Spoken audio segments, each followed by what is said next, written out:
Voy a hacer un video conversando sobre lo que leí en Fonología Generativa Contemporánea de la Lengua Española de Núñez Cedeño, Sonia Colina y Travis Bradley. Es un metalenguaje, es meta conversación sobre el video. En fin, hablan inicialmente sobre la fonética y fonología, que son dos áreas que me interesan mucho. Y hay que tener un ojito porque este libro es un básico, ¿no?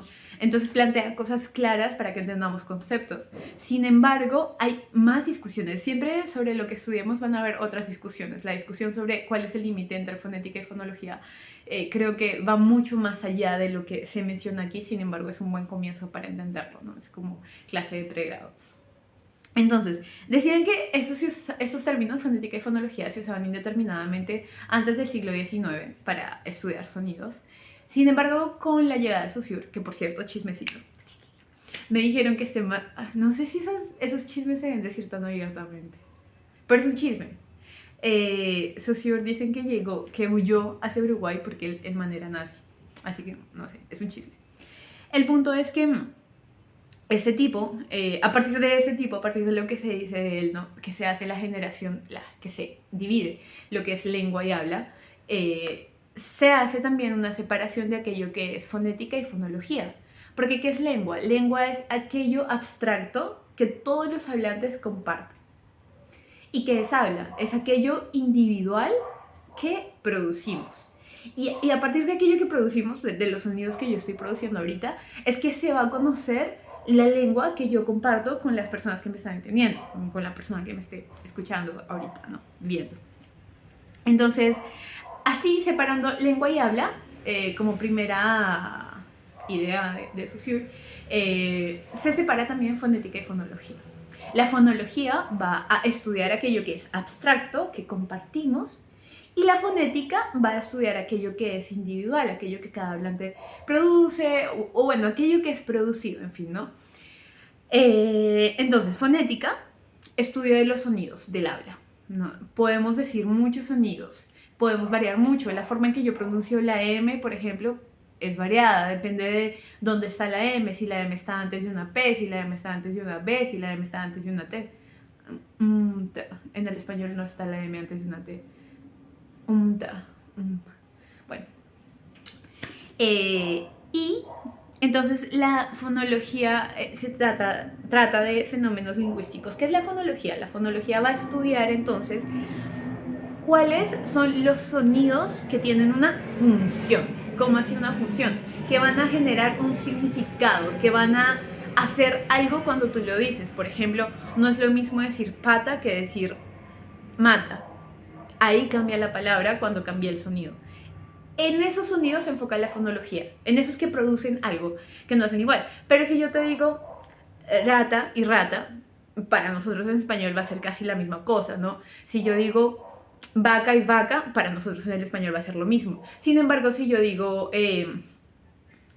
vela y vela en portugués, quizás no sea lo mismo.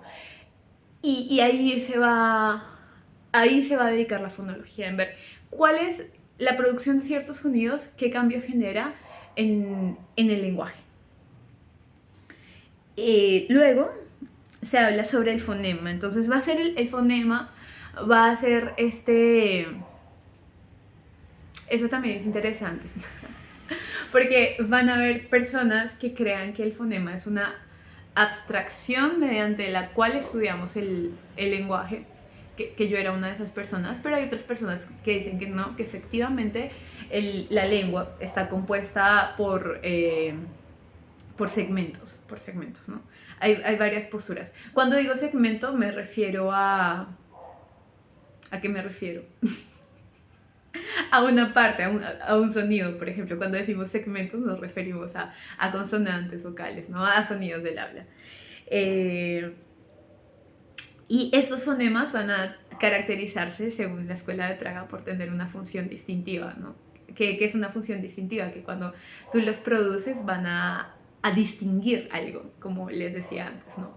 Pata y pala se distingue algo, son dos palabras distintas. Y para esto se va a hacer la prueba de conmutación, que es justamente ofrecimiento de pares mínimos, que son las palabritas que comparamos para determinar si hay algún cambio o no. Pata, pala, ¿no? Mama, mana.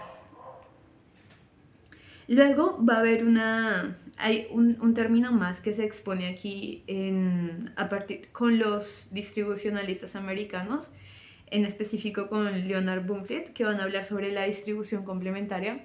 Y la distribución complementaria es que no va a haber distinción, por ejemplo, entre dos sonidos, si es que uno está en una posición y otro está en otra. Por ejemplo, se supone que en el español hay una distribución complementaria entre la vibrante simple y la vibrante múltiple, o tap y trill, que es ra y ra, ¿no?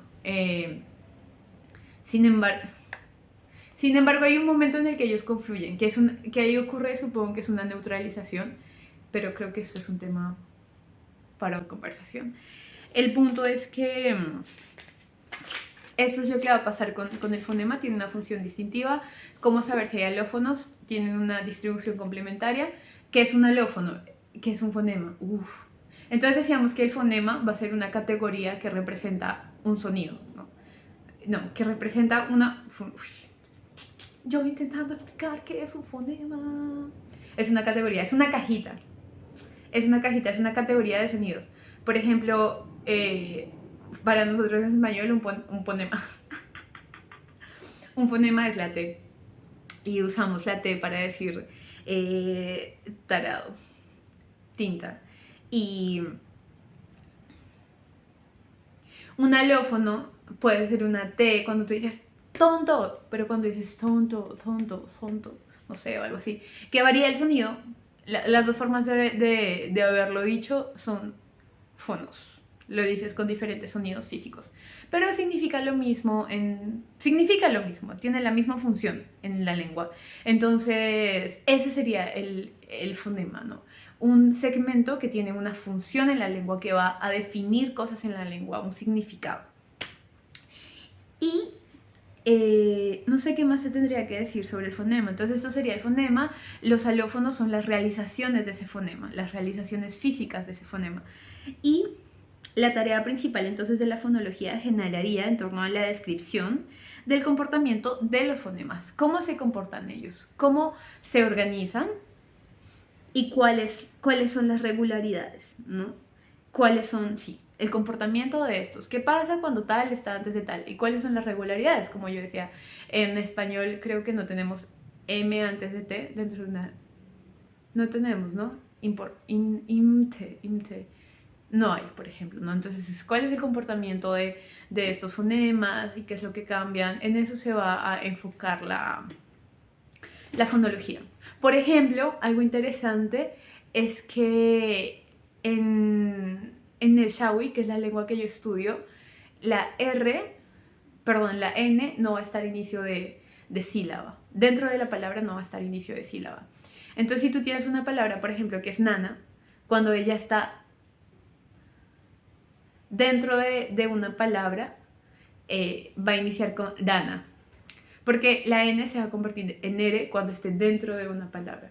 Ese es el tipo de cosas que analizaría la fonología, ¿no? Entonces, para el Shawi, esa R y esa N van a ser el mismo fonema, ¿sí? Porque no va a cambiar el significado, sino que simplemente es una adaptación del sonido.